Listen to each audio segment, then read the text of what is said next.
being today with us. We are very, very pleased and we're really excited to have you here today with us. Yes, thank you very much for the invitation. I'm really glad to do that. Entonces, Christoph nos dice que nos agradece por la invitación y que está muy contento de hacer esto. Les voy a leerles una pequeña biografía de Christoph. Ya conocemos nosotros bastante de su trayectoria. Voy a leerles una pequeña parte de todo lo mucho que él ha hecho. Entonces, Christoph se ha establecido como una voz significativa en la música clásica y como uno de los cornistas más representativos de su generación. Es un ganador de varios concursos internacionales, también muy activo en la música de cámara y solista alrededor del mundo. Desde el 2007 a 2020 ha sido profesor en la Musikhochschule de Lübeck. Empezó sus estudios musicales en la Escuela de Música de Tübingen, donde tuvo clases con el profesor Peter Hüfs. Christoph estudió en Basel y Stuttgart con el profesor Christian Lampert y Wolfgang Wipfler y recibió su diploma en junio de 2008 con los más altos honores en Stuttgart.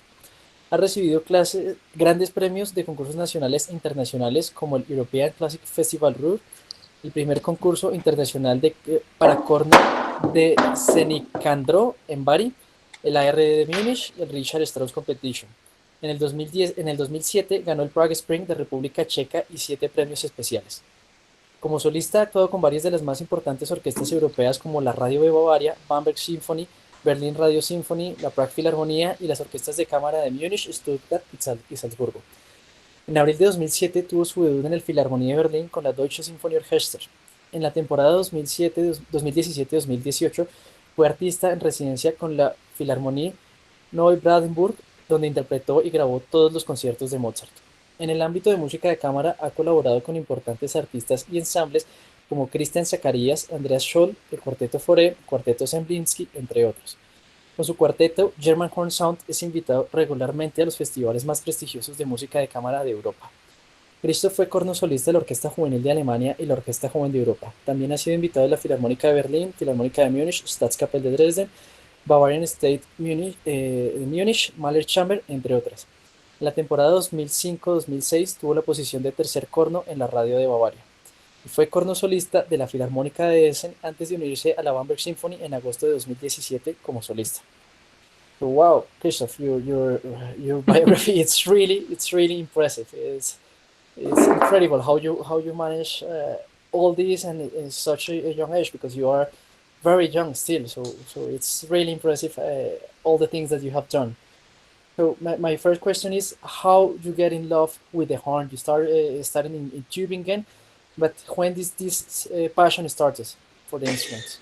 Yeah, it's a really funny story, but it's true. My parents they don't make music as professionals, but they heard a lot of classical music, and when I was 3 years old, they bought me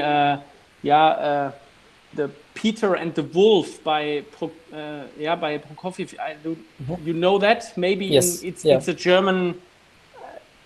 I mean, it's like a children's story, a musical story, and the wolf is presented by the horn. And I was 3 years old, but I told my parents I love the wolf and I want to play this instrument. And when I was 6, my parents went to the music school in Tübingen, and I tried to play or made a sound out of the horn, and it worked quite well with the first try, and then it's my love was born. Ok, entonces le he preguntado a Christoph que cómo empezó su amor por el instrumento. Pues mismo su resumen ha sido realmente impresionante y él es muy joven. Entonces, ¿cómo llega ese amor al instrumento? Entonces él cuenta que es una historia bastante graciosa. Sus padres no eran músicos, les gustaba la música clásica, pero ellos no eran músicos. Entonces, a los 3 años, ellos compraron un disco de Pedro y el Lobo, que pues es un cuento para niños. Y lo escuchó y le gustó muchísimo el sonido del lobo. Y él le dijo a sus padres que él quería tocar el instrumento que sonaba como el lobo, que es la parte de los cornos. Entonces, a los 6 años lo llevaron a la escuela de música de Tübingen, en donde él intentó hacer el instrumento, intentó hacer sonar el instrumento y le funcionó, le sonó. Entonces, pues él como que le gustó y quiso seguir con ello. So then you start with the horn at the age of 6, and you continue in Tübingen until you went to Stuttgart to study with Professor Lambert. Yeah, I think that was one of the things. Yeah, I was very lucky because I was or I studied with Peter Höfs for about 10 years, and maybe it was a little bit talent, but it was also him, because he teached and taught me it perfectly with the embouchure, and also with the air flow, and I never had to change my embouchure, also not during the studies, and I think this is one point why I could be very successful also when I was a child, and things like that. But it was, yeah, I'm very thankful for Peter Höfs, who taught me, like, yeah, how to play the horn. Ok, entonces le he preguntado sobre si él estudió en Tübingen y luego directamente pasó a Stuttgart. Entonces me cuenta que él estudió en Tübingen con el profesor Peter Höfs durante 10 años y que una parte es talento, pero también tuvo algo de suerte porque su profesor lo encaminó bastante bien en la parte técnica, que su embocadura funcionó muy bien. Entonces cuando tuvo que empezar sus estudios universitarios no tuvo que hacer ningún tipo de cambio, entonces le funcionó bastante bien. Entonces él está muy agradecido con Peter Höfs porque toda la instrucción que le dio en sus primeros años fue muy acertada y fue muy buena para él. Now, you talk about something that is very important, is talent. Obviously, you have to be a very talented musician to achieve what you achieve, but it's not just talent. So, can you tell me a little bit of your student years? How much was your dedication, or how did you prepare? How did you study when you were in the Hochschule? Yeah, in my, like, when I was a student, I was in this pre-college with Christian Lampert when I was about 16, and I think I practiced not that long time, about maximum 3 to 4 hours. So it's, maybe there are other players who are practicing a lot more than me, but I think it was, or the most important thing for me is to practice, like, effectively. So with always good concentration, and also to listen to yourself, and to analyze what is good and what is to improve, and then I think 4 hours or 3 to 4 hours during the studies is absolutely enough, because we have so many muscles in our face, and it's like a sportsman. So if you exaggerate it and practice too much, we can also fail, and it's something happened with the muscles. Okay.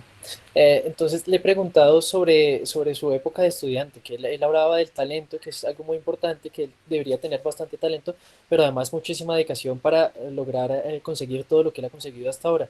Entonces que él me explica que él empezó a estudiar con el profesor Lampert a los 16 años en el pre-college en la Hochschule de Stuttgart. Y entonces que él decía que él nunca ha sido uno de estos cornistas que estudia demasiado, que para él 3 o 4 horas, que no es demasiado, es suficiente, pero ser muy efectivo. Siempre escucharse y buscar la manera de mejorar, pero de una manera muy efectiva, que nosotros pensamos en nosotros como en deportistas. Tenemos muchísimos músculos en la cara, músculos pequeños, y hay que tener mucho cuidado de no hacer demasiado y exagerar en el estudio, porque podemos llegar a tener algún tipo de lesión y pues eso puede ser peligroso. Pero sí enfatiza en eso, que es ser muy efectivo, no estudiar demasiadas sesiones demasiado largas, pero sí ser muy efectivo en lo que se estudia.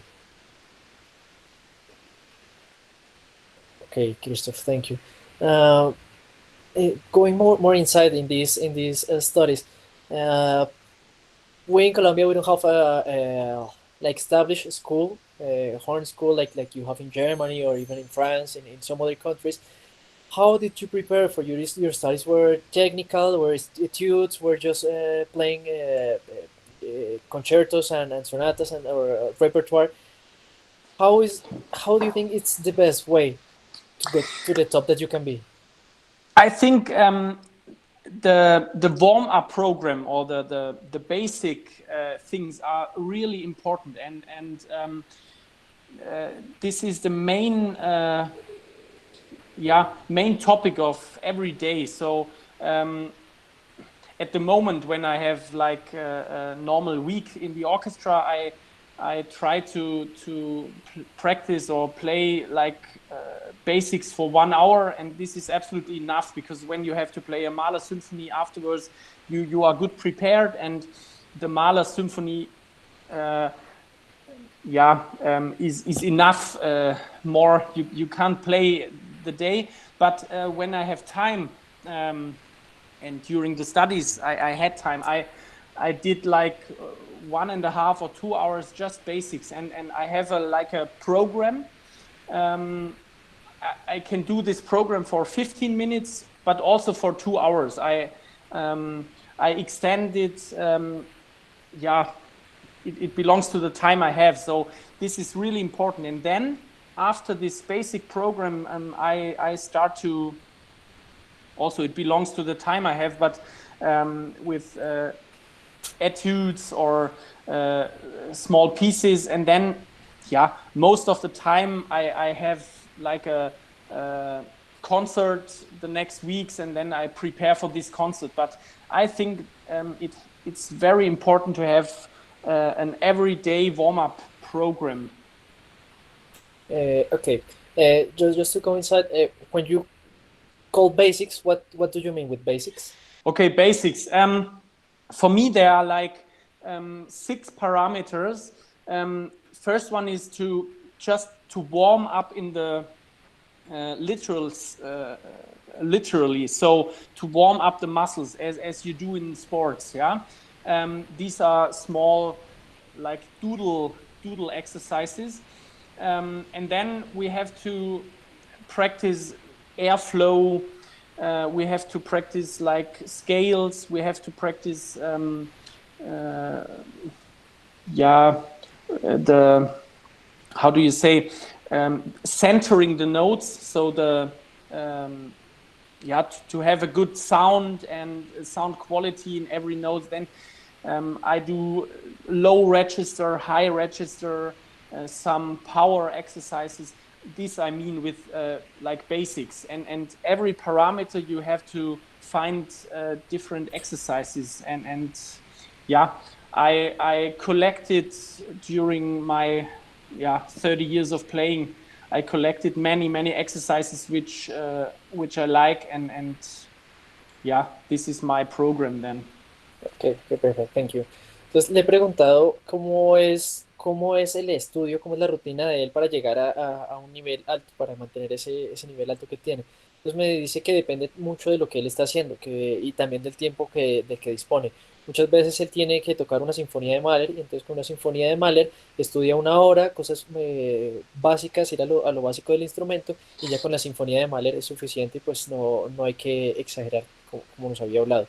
Eh, También pues le he preguntado sobre estos aspectos básicos que él dice, entonces él me dice que son como 6 aspectos básicos que tiene en cuenta. Entonces habla del calentamiento, el calentamiento de los músculos, como haríamos en cualquier deporte.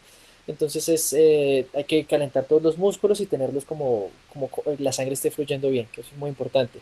Luego pues se hace un poco de escalas, hace ejercicios de flexibilidad, estudia registro agudo, registro grave, algunos ejercicios para tener más poder, más potencia. Bueno, pues son las cosas más básicas y que son ejercicios que él ha acumulado a lo largo de una carrera de 30 años que considera importantes y que le gustan, que es como también lo importante, que le gusten a cada uno.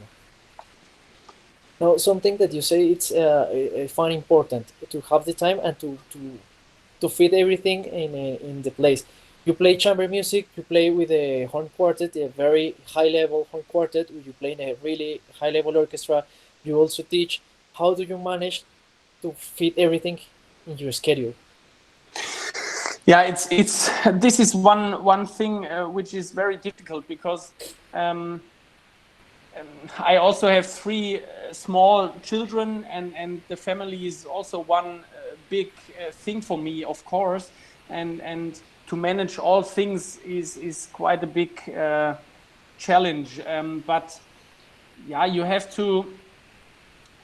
At the moment, it's like this. I with the horn quartet, we are yeah, we have many concerts, and my solo concerts are also yeah, like scheduled long time in the future. So it's about 1.5 or 2 years, and then these are the dates I have in my schedule, and then the orchestra. I have a very yeah nice colleague.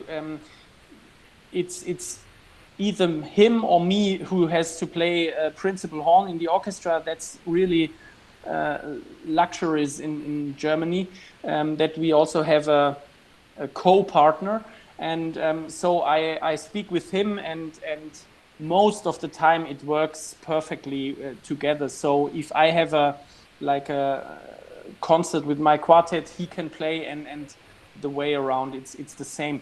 And yeah, then also with the family you have to, or I want to have my weeks which are completely free, that I'm at home with the kids, and we can make yeah some vacation.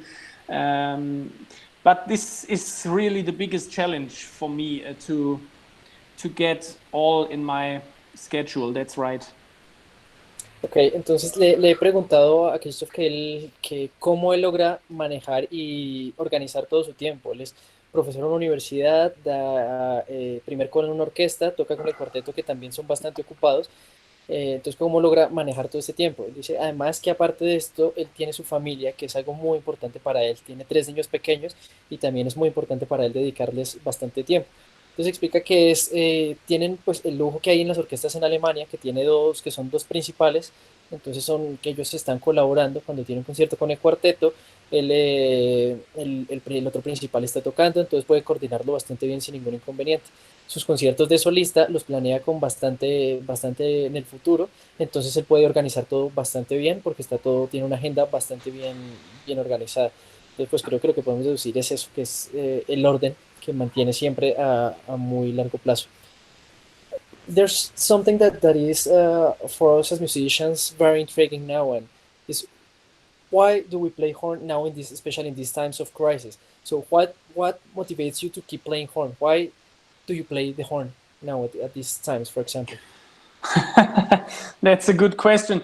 I mean, the nobody knows when the crisis will come to an end. So we are all playing an instrument that we can't stop for like 6 months, and then the next day we start with a Bruckner symphony. That's, I mean, nobody can do that, I think. And so we don't know when we have to play real concerts again. So we have to stay and keep playing a little bit. So in March at yeah, for example, I also did like 3 or 4 weeks of practicing just very little time. So this was absolutely family time, and yeah, but then in April and May I started to practice like for 1 hour a day, just to keep strong, because nobody, yeah, we didn't know when the orchestra writes an email to and say now next week we are recording like Mahler or Bruckner 4, and then I have to yeah, to stay fit and strong. Ujú. Ok, entonces le he preguntado, pues en estos tiempos de coronavirus y de esta crisis, ¿por qué tocar corno o cómo encontrar la motivación para tocar corno? Entonces él me responde que es una muy buena pregunta, que es que pues es complicado porque no sabíamos cuándo iban a empezar a tocar.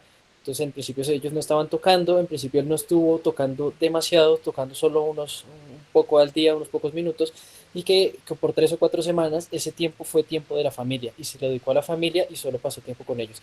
Le dedicó muy poco tiempo al instrumento. Después, como en abril o mayo, él empezó a estudiar nuevamente, como 1 hora al día o así, pero no demasiado, pero solamente para mantenerse fit, para mantener la condición en el instrumento y poder volver a tocar. Porque como no sabíamos cuándo se podía volver a tocar, cuándo las orquestas iban a estar funcionando nuevamente, podía ser que lo llamaran y tenía que tocar una sinfonía de Bruckner. Y él no podía y no conocía a alguien que pueda llegar a tocar después de 6 meses sin tocar, estudiar una sinfonía de Bruckner, llegar a tocar una sinfonía de Bruckner. Entonces, ¿qué ha hecho? Simplemente es como lo suficiente para mantenerse en forma y poder asumir el papel en la orquesta cuando volvieran a funcionar. Thank you, Christoph. Now I want to know a bit about the quartet and the work with the quartet. First, Yes. what is German horn sound? What is the German horn sound? The German horn sound. Yeah, we found it in like 2010. Uh, we were all studying with Christian Lampert before, and then each of us got a job in the orchestra anywhere in Germany. So we didn't see each other for long times, and during the studies we drank beer every day. So the first concerts we just organized to see each other again, and I think we had one idea in 2011, and it was the yeah, celebration of Wagner and Verdi 200th birthday in 2013, and then we had 2 years of yeah, developing a very own and new concert format, and then we developed like a chamber opera for 4 horns and actor, and because we wanted to bring Wagner and Verdi together on the stage, which never happened before, and during their lifetimes of course not. And yeah, sometimes you are a lucky guy, because then the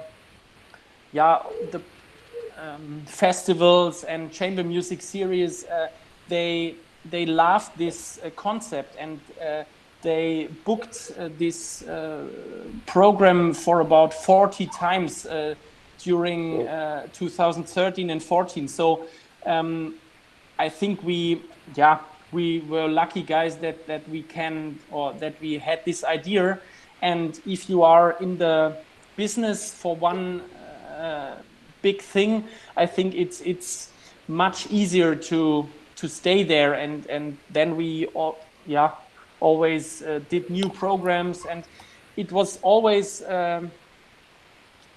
we just do our own programs, not we don't play like original music. It's just our own arrangements and our own concepts. Ok, entonces le he preguntado a Christoph sobre el cuarteto, sobre el German Horn Sound y qué es el German Horn Sound. Entonces él me dice, ellos eran todos compañeros de clase cuando estudiaban con el profesor Namper. Cuando eran estudiantes, ellos iban, se tomaban una cerveza todos los días, tocaban juntos. Finalmente ellos terminaron los estudios, cada uno ganó una posición en orquestas diferentes en Alemania, pero pues seguían en contacto y seguían tocando. Tenían como su grupo de cámara mientras ellos estaban en la universidad.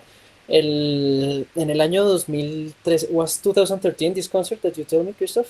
Yes. Yeah.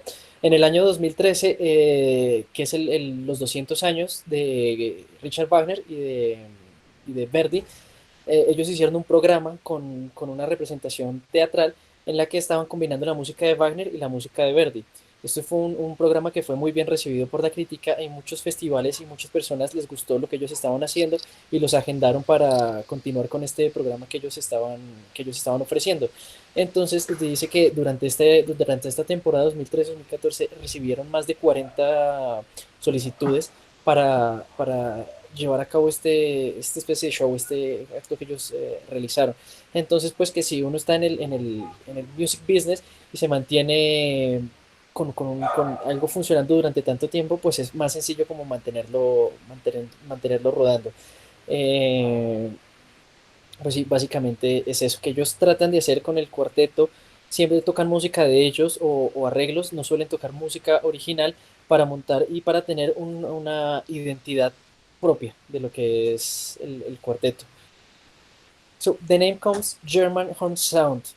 That's what we can expect, or how do you define the German horn sound? Because that's something that we hear very often here, especially in Latin America. The German school, the French school, the American school. What is the German? What is the German school? What is the German sound?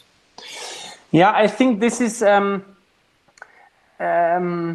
yeah, a difficult question because I mean there are many horn players in Germany, many good horn players, but they play like very different. So what is the German horn sound? I think from the to say it from the tradition, it's a very rich sound, a very warm sound with many overtones. So rich sound and always dark and yeah, big. So what I think the American sound, which is more like brilliant and more yeah metallic in a positive way, metallic sound. In Germany, we always are searching for a dark and warm sound. Maybe this is the thing. And what we are trying to do in the quartet is always to have a very homogeneous ensemble sound. So in many quartets, you have a very good principal horn, and the others are just to fill the other voices. But our goal is to be very compact and every single voice is important, and we try to always to play as a quartet, and every voice is important. Ok, thank you. Entonces le he preguntado sobre qué es el sonido del corno alemán. Pues el ensamble de ellos se llama German Horn Sound. Entonces, ¿cómo define él el sonido alemán? Entonces dice que es una pregunta bastante complicada, especialmente hoy en día, porque hay muchos cornistas muy buenos en Alemania que tocan bastante bien y que todos tocan bastante diferente. Pero que hablando desde el punto de vista estricto o desde la tradición alemana, lo que busca el sonido alemán es un sonido lleno, muy lleno de armónicos, que produzca un sonido muy bello, bastante proyectado y con muchísimos armónicos. Él dice que buscan un sonido más oscuro, que si lo comparamos con la escuela americana de Estados Unidos, que es un sonido un poco más metálico, un poco más brillante y más directo, en Alemania se busca eso, que tenga muchísimo más cuerpo, que tenga muchos colores y que sea muy compacto, un poco oscuro. También hablando del cuarteto, entonces dice que lo que buscan en el cuarteto es tener ese tipo de sonido, que tener un cuarteto con un sonido muy homogéneo y que el nivel sea muy homogéneo, muy parejo.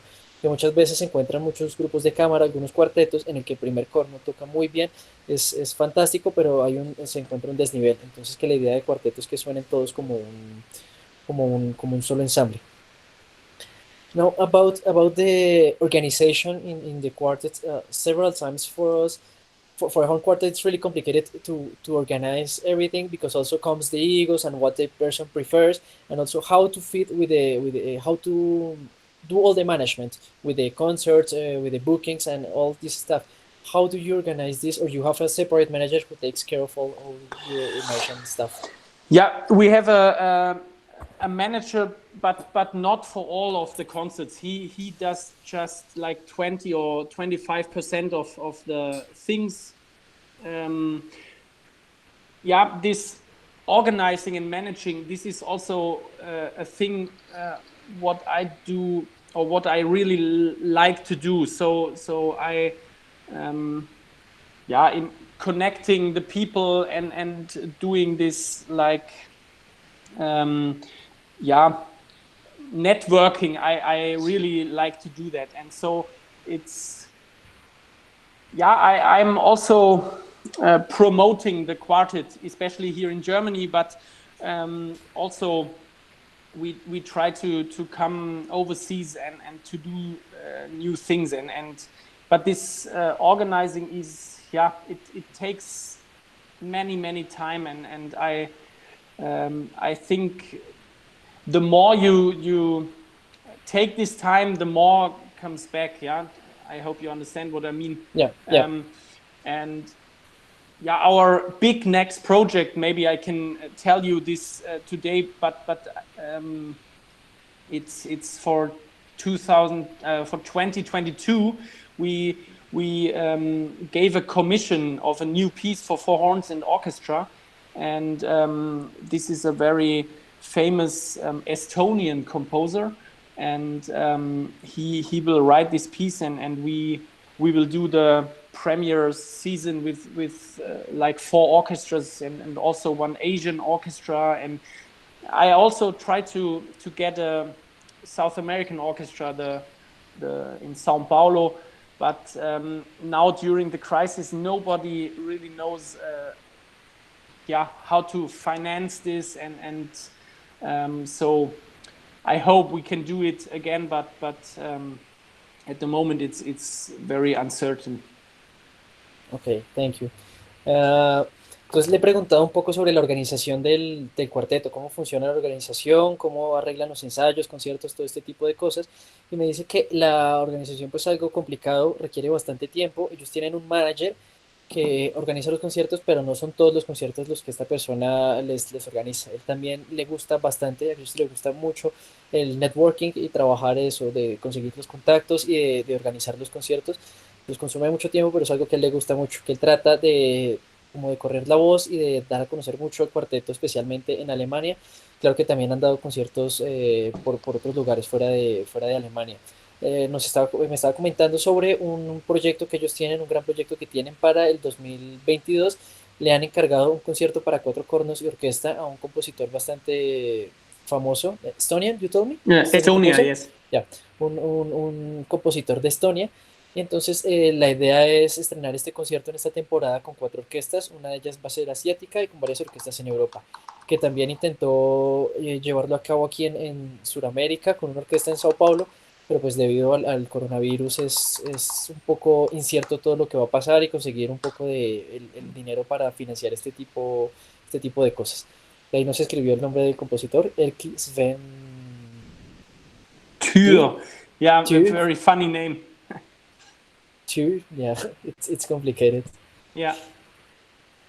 Okay, that's awesome, and I think I speak for all the people here in Colombia. We would love to have you here, you or your quartet one day, because many people say, "Oh, it would be lovely to hear them," because I told you we are very big fans of you. Yeah, One, if there's a possibility to come to South America for a concert, also in Brazil, I'm sure we can organize to come to Colombia then. that would be great. That would be amazing, and well, now as you say, everything is uncertain, but with this organization of these colleagues that we are working, we might want to make a festival here in Colombia, and of course, we would love to have you Great, here because that would be amazing for us. It's a great great. opportunity. Entonces, pues eso me decía que ellos, la idea es organizar esto en Brasil, en Sao Paulo, y si ellos pudieran venir a Sudamérica, ya estando en este lado del mundo, pues también se podría organizar algo para Colombia, entonces que les gustaría también estar en Colombia, sería algo bastante bueno, entonces vamos a ver si en algún momento podemos contar con ellos en este lado del mundo. Now, continue speaking about the sound. Some things, as I told you before, many people ask me about your sound or how your sound was or how did you develop this great, amazing sound, this tone in the high register, which is so warm and so big. How did you practice? How did you develop this incredible sound that you have? Yeah, I think I have very thin lips. Yeah, and maybe it helps sometimes for the high register because the air can just or my thing how I teach high register is that you have the hole between the upper and the lower lip has to be as big as possible. So in the high register, of course, we can't do a big hole as in the low register, but it should be as big as possible. And maybe the thin lips are helping, because we also have to put as much lips as we can into the mouthpiece. So if you have bigger lips, sometimes it's difficult to get them into the mouthpiece completely. So some of my friends also in the quartet have much bigger lips, and sometimes it's more difficult. They are playing bigger mouthpieces and with a bigger how do you say, The ring. the ring, yes. And yeah, but I think how I developed this sound is to work with the airstream, and to be very, on the one hand side, very strong with the lips, but it's more a thing of air velocity. So I'm playing with many speed, and not with pressure. Yeah, this is one main thing. I think many horn players play with pressure in the high register, and then yeah, the sound can't be as rich as you want to have it. Ok. Entonces le he preguntado por su sonido, que es una pregunta que muchas personas me han hecho sobre el sonido de él, cómo él llega a ese sonido, cómo tiene ese sonido tan increíble, tan lleno de armónicos, con tanta volumen. Entonces él habla especialmente del registro agudo, que en el registro agudo tener los labios delgados ayuda un poco. Él tiene los labios delgados y que eso ayuda de cierta manera, que la forma en la que él enseña en el registro agudo es el agujero aquí pequeño para tocar el registro agudo lo más grande posible. Pensar en este agujero de acá, en la embocadura, lo más grande posible. Que también tener los labios pequeños ayuda un poco, porque de esa manera es más fácil tenerlos dentro de la boquilla. Él dice que en el cuarteto tiene unos colegas que tienen los labios más anchos y es un poco más complicado. Ellos tienen que utilizar boquillas con los aros más grandes, más anchos. Entonces que el tener los labios delgados ayuda un poco, pero también que él trabaja con muchísima velocidad de aire, que él siempre está pensando en utilizar mucha velocidad de aire y no presión del instrumento hacia nosotros, que eso es lo que muchas personas hacen. Entonces mucha velocidad de aire para tener un sonido rico, lleno de armónicos. And it's also very important to be relaxed here in the chest area, and yeah, it's a funny thing, but the more relaxed you are, the more speed you have from the lower part of your body, the higher you can play, and the better sound can come out of the horn. Yeah. Ok. Entonces, que también es muy importante tener la parte del pecho y la parte de arriba de nuestro tronco bastante relajada, que es curioso, pero que entre más relajado esto esté, mejor sonido, mejor tono en el agudo vamos a tener, que es muy importante tener toda esta parte de nuestro pecho y también la parte inferior bastante relajada, que eso nos va a conseguir un mejor tono en el sonido. And then the third thing, sorry for No, no, it's speaking perfect, about it's that. perfect. No, The third please thing continue. is of course the embouchure itself, but I'm sure that most of the pressure happens here in the ring muscles. But I always try to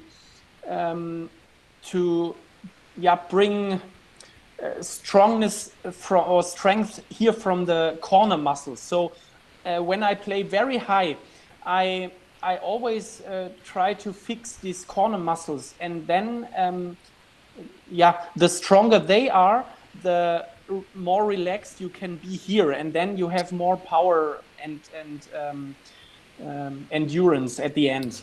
Ok, ok, perfecto. Entonces dice que también la tercera parte, que también es muy importante, es las comisuras de los labios. Y cuando él va en el registro agudo y cuando tiene que tocar con mucha potencia, aplica muchísima más fuerza aquí en la comisura de los labios que en la parte donde va la boquilla, que por supuesto es donde más presión hay, pero que trata de comenzarlo y utilizar bastante las comisuras de los labios. De esa manera él puede tener más potencia y muchísima más resistencia cuando tiene que tocar en el registro agudo.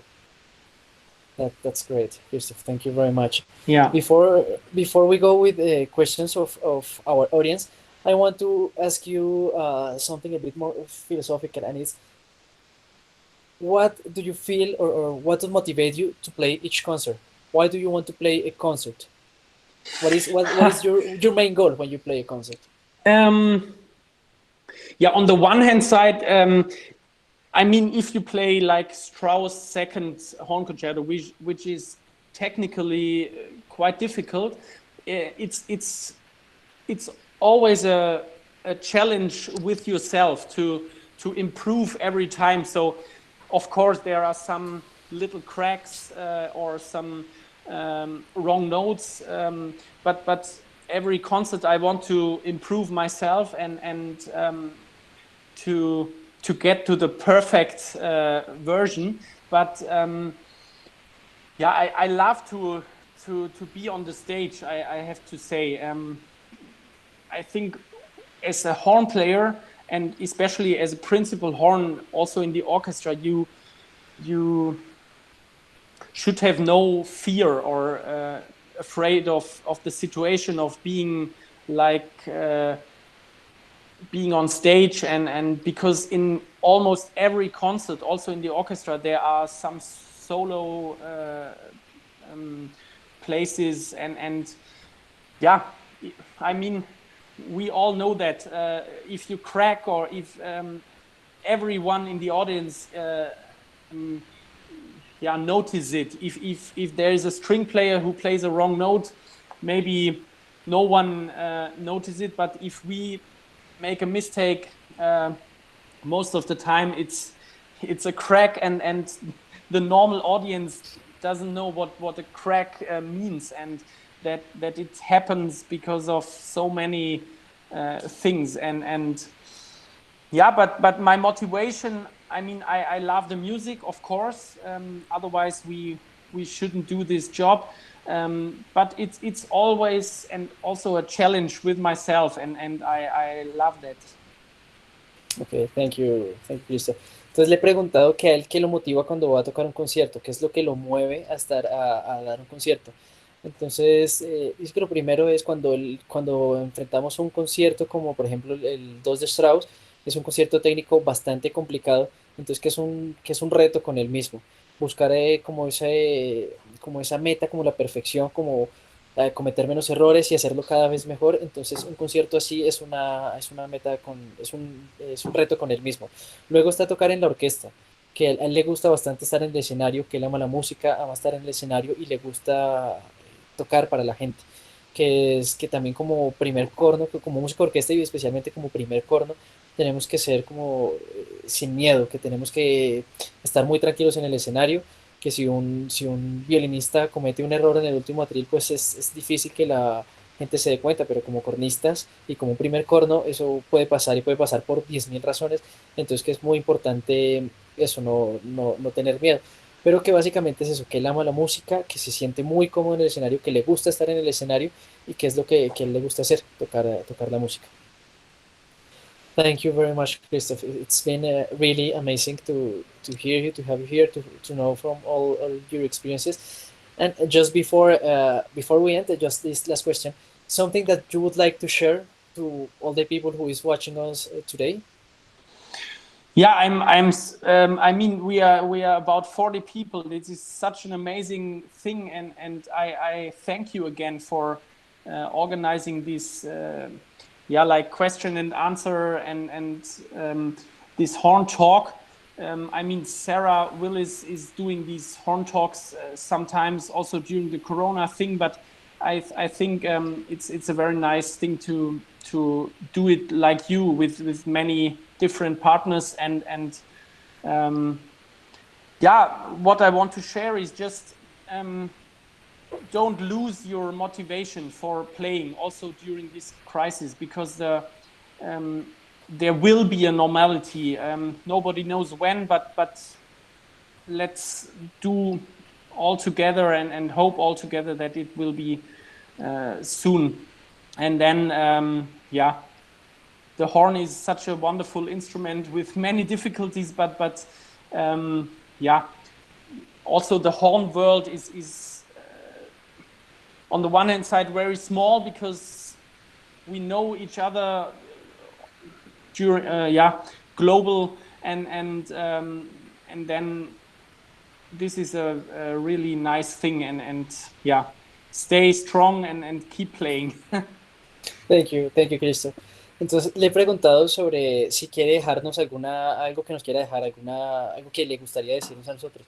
Entonces, lo primero que dice es que está muy agradecido por la invitación, que es realmente increíble lo que se está haciendo acá, estas charlas, que él sabe las de Sarah Willis, que las ha hecho algunas veces durante el tiempo de Corona en Europa, pero pues que es muy interesante como lo hacemos acá también, que hay 41 personas y poder interactuar y que haya como un poco más direccionalidad en ese sentido, que le gusta mucho y que pues que le pareció muy chévere, muy interesante.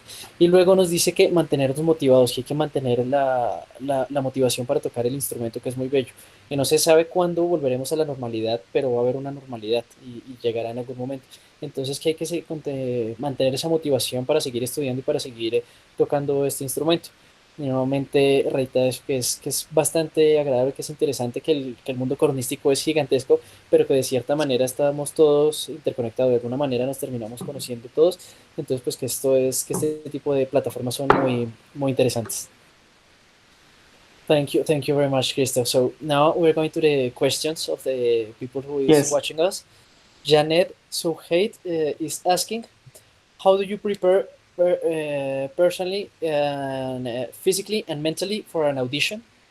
Yeah, I read this question. This is a good question because this is one of the most important parts to prepare also mentally. So the preparation for an audition is always the same. Yeah, we have to play Strauss and Mozart and some excerpts, and for the low horn it's the Neuling Bagatelle. But so we have to work for a version which we like for ourselves. Yeah, this is very important. And then at the audition, you just have to go on stage and play this version. So every atmosphere and things which are around, you have to cut out of your minds, yeah, and you just have to play your version of these pieces which you prepared at home. And for me, it was always good to think of this situation before. So to imagine the situation. Now I go on stage. There will be a piano. There will be maybe an audience or maybe a wall. But to play the game in your minds before, and then you are not afraid of things which can happen during the audition, because it's just a thing of I don't know the word in English, but just play the game which you prepared at home, and don't think of any things which maybe can happen around you. Ok. Entonces, respondiendo a la pregunta que había hecho Janet, él dice que lo primero pues es preparar muy bien lo que se va a tocar. Ya sabemos que para corno agudo tenemos primero Strauss, cuarto de Mozart, para corno grave tenemos tercero de Mozart y Bagatelle.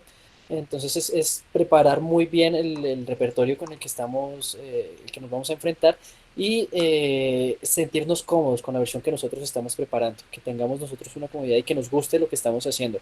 Luego, cuando vamos en la audición, pues es repetir eso, pero que la preparación mental, lo que él tiene en cuenta es cuando él está estudiando en casa, también mentalizar la situación cuando está en la audición.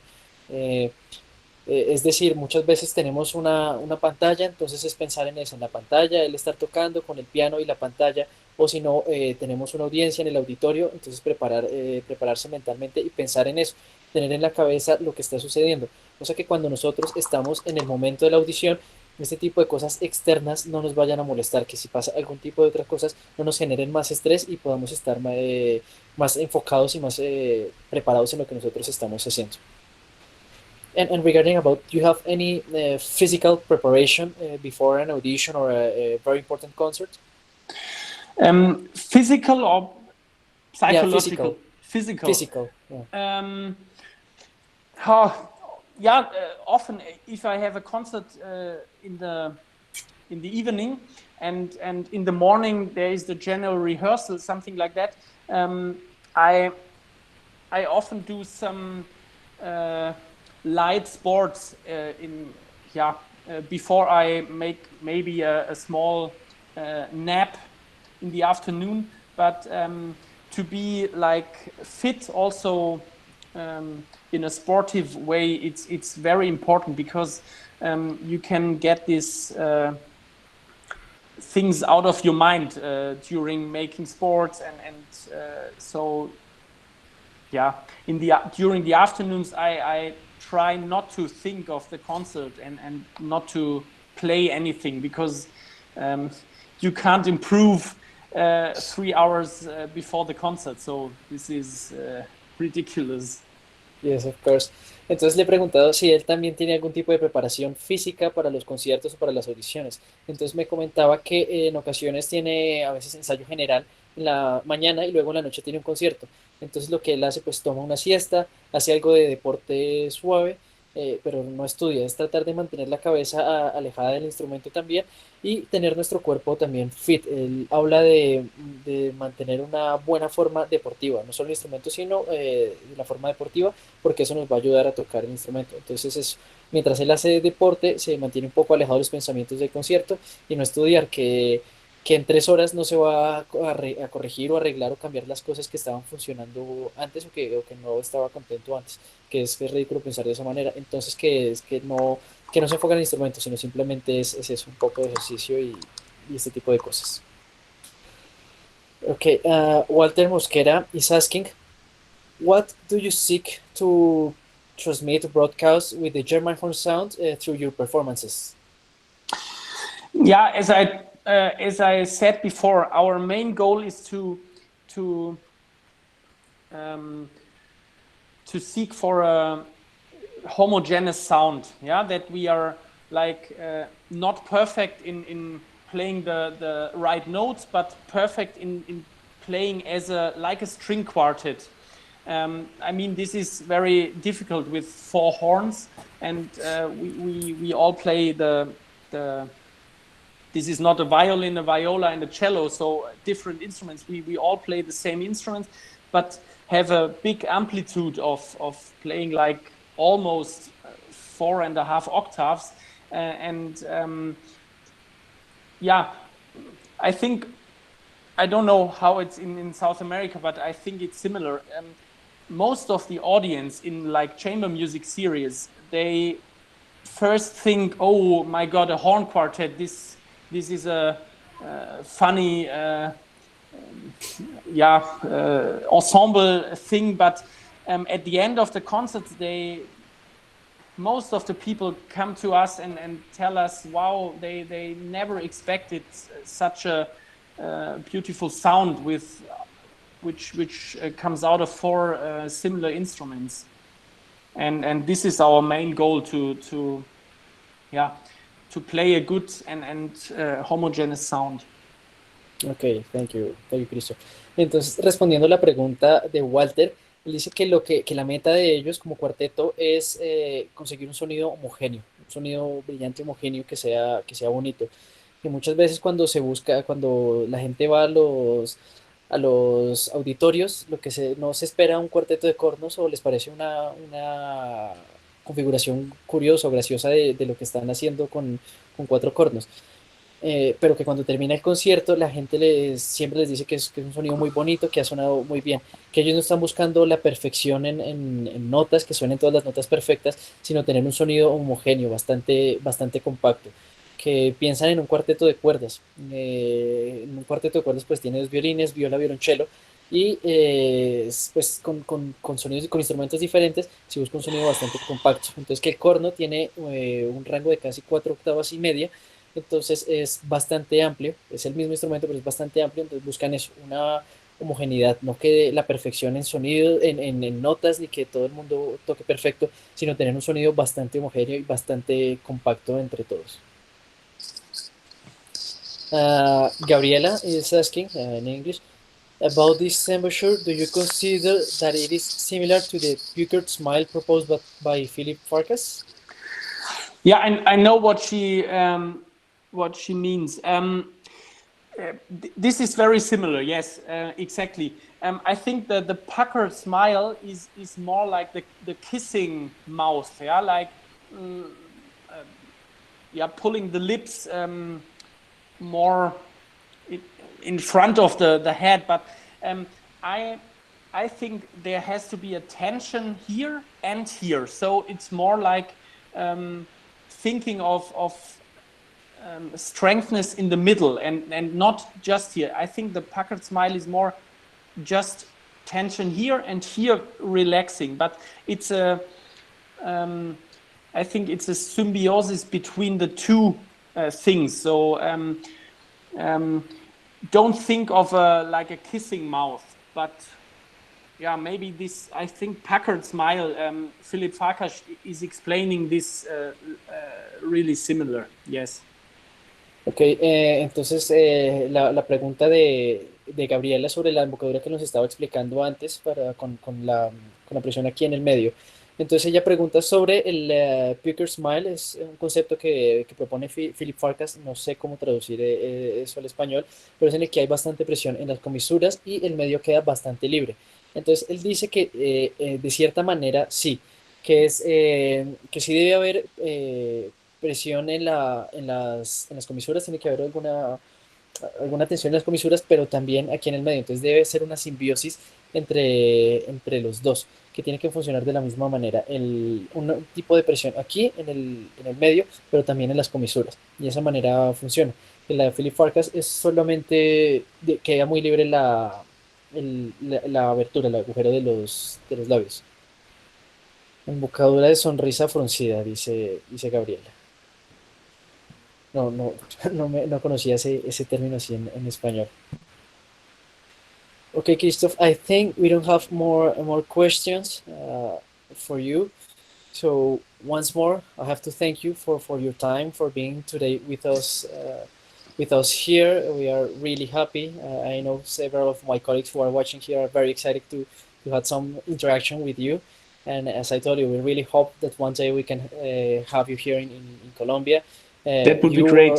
or your quartet, because we really admire all what you do, and you're a reference for many people who are trying to make home quartets with your home quartet. So, Great. so, so thank you very much again for Thank you being with so us much today. for the invitation and yeah, stay healthy and yeah, hope you all come over the crisis and yeah, without having the virus.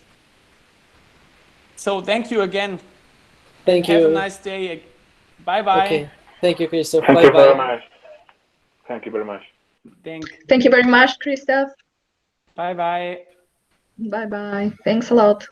Y muchas gracias a todos los que nos han acompañado el día de hoy. Christoph nos agradeció también por la invitación, que está muy contento de haber estado aquí, que se mantengan todos bastante saludables y pues que espera en algún momento poder estar aquí en Colombia acompañándonos en vivo.